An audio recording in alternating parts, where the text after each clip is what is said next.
Darvin Ham, nagdesisyon na sa starting point guard ng Lakers. Golden State Warriors, may napapirma muli sa training camp. At Gilas Pilipinas, hindi kinaya ang buwis-buhay na paglalaro sa Kobe ng Jordan. Ngunit bago ang lahat, kung gusto nyo ng matibay na basketball shoes, Curry 9 mga kaibigan, mabibili lamang sa halagang 2,100. I-click lamang ang link sa comment section or bisitahin lamang ang tiffin.com for more high quality shoes. Ang Lakers head coach na si Darvin Ham ay maraming desisyong dapat gawin mga kaibigan para sa kanyang talented roster kasama ang mga dating muka mula noong last postseason at panibagong muka na silang inaasahang makakatulong mga kaibigan para makuha ang titulo sa susunod na season. At ang isa sa napakahirap na pagpipiliang ito ay ang patungkol sa starting point guard ng team at ang kasagutan ay inilabas na nga ngayon nitong ni Darvin Ham na para kay Darvin Ham, itong si D'Angelo Russell ay ang kanilang starting point guard. Si Russell ay nag-emerge bilang isang keycog ng Lakers mula sa kanilang playoff pursuit matapos nga itong makuha ng general manager na si Rob Pelinka during sa trade deadline. Ang team ay mas piniling pinagkatiwalaan ang former number 2 overall pick para sa kanyang second run kasama ang team mga kaibigan matapos nga sa kanyang successful stint kasama ang Timberwolves. Matapos nga isinuko ng team itong si Russell Westbrook patungo sa ibang kupunan, ang kasalukuyang napa-extend ng team mga kaibigan na sina Jared Vanderbilt at Malik Beasley. Ang LA's post-season picture ay naging mas malinaw na nga ngayon. Ang season ng Los Angeles Lakers ay nailigtas. Salamat na nga rin sa malaking paglalaro nitong ni D'Angelo Russell mula sa maalat na regular season performance nitong ni Russell Westbrook. Ang playoff inconsistencies na naitala nitong ni Russell mga kaibigan ay ang naging daan sa kanya para magtungo ito off the bench mula sa stage sa kanyang career sa postseason. Ngunit ang kanyang track record ay nananatiling sapat mga kaibigan para makuha nga niya ang 2-year contract at off-season return para sa team ng Lakers. Bagaman marami ang naniniwala na ang former Miami Heat guard na si Gabe Vincent ay ang aako at ang magti-take over sa role na ito, itong si Russell ay magkakaroon ng another chance mga kaibigan para magkaroon muli ng kumpiyansa at patunayan sa organisasyon na siya ay karapat-dapat.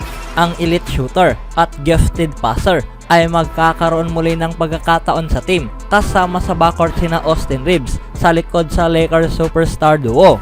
Ngayon, marami pa ring mga fans ang nananatiling hindi naniniwala patungkol sa paglalaro nitong ni Russell mula nang mahina nga itong nagpapakita noon mga kaibigan sa Western Conference Finals laban sa Denver Nuggets. Kahit na ang suporta nitong ni Darvin Ham ay buong-buo pa rin sa veterano. Bagaman inaniman niya ang starting role, ang kanyang kontrata naman mga kaibigan ay simpleng tradable naman para kay Rob Pelinka kung sakaling ang mga bagay ay magiging malabo at kung ang role na ito ay hindi talaga para sa kanya sa Lakers. Anong masasabi niyo mga kaibigan? Nararapat lang kaya itong si D'Angelo Russell sa role na ito?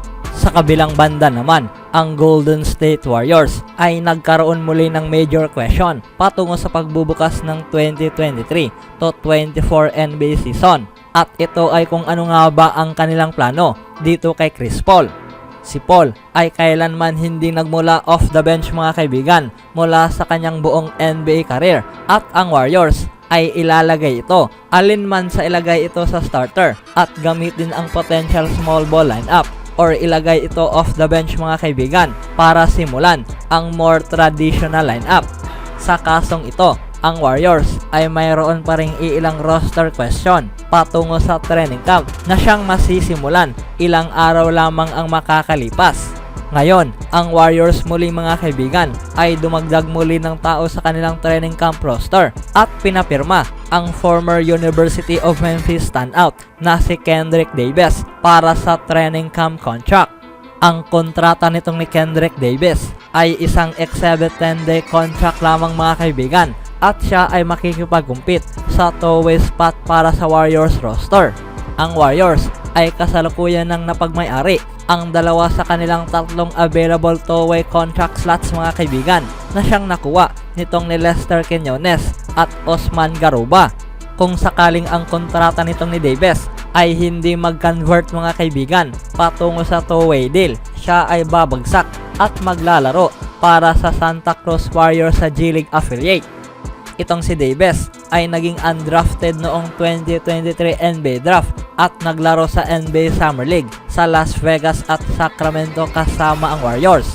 Sa loob ng 7 laban, siya ay nakakapag-average ng 10.3 points per game, 3.1 rebounds per game, 4 assists at 1 steals kasama ang splits 40% shooting mula sa field na mayroong 35.1% shooting mula sa 3-point line at mayroong 58.3% mula naman sa free throw line. Itong si Davis ay iginugol nga niya ang kanyang final season sa college basketball sa University of Memphis, na kung saan siya ay naglaro sa ilalim sa former NBA point guard na si Penny Hardaway.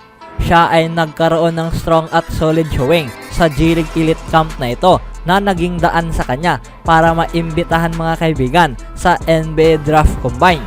Anong masasabi niyo mga kaibigan sa nakuwang ito ng Warriors?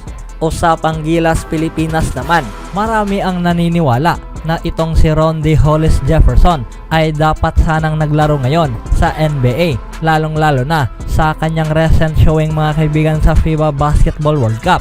Ang paniniwalang ito ay nasang-ayunan na nga rin mga kaibigan sa kanyang PBA counterpart na si Justin Brownlee, isang manlalaro na kanyang haharapin muli mga kaibigan at sa pagkakataong ito sa 19th Asian Games.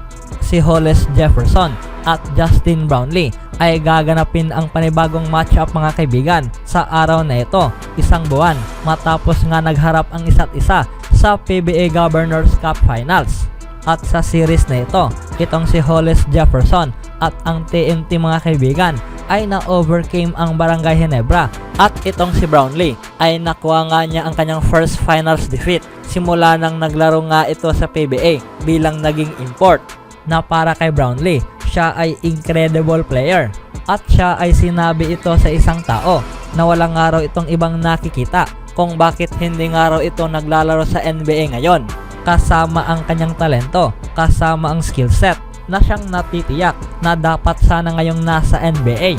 Sa katunayan, sa laban nga nila ngayon, pinangunahan nga niya ang Jordan mga kaibigan laban sa Gilas Pilipinas sa panahong tinalo nga nila ito sa score na 87-62 laban sa Gilas Pilipinas. Kabilang na nga rin dito mga kaibigan ang buwis-buhay niyang paglalaro. Right in your face. Gilmar gets blocked.